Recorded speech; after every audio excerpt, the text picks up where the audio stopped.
about your feelings towards public speaking? From case presentation, it was learning to stop and bring everything back down to earth before you do something, which I think has been my issue of a few things where I just sort of tend to jump in and get in there and do it, and sometimes got a bit overboard, but hey, that's me. She spoke about it in a very precise and simple and smart format.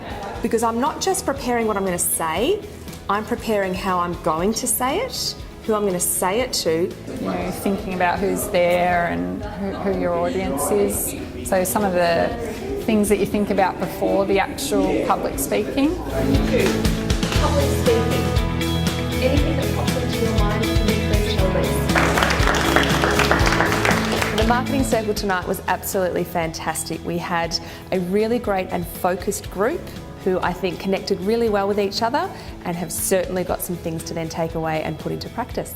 So I think it's really important for Geelong to have a group like the Marketing Circle, whereas we can draw on the expertise of people with a business, especially in then helping each other with what works with marketing.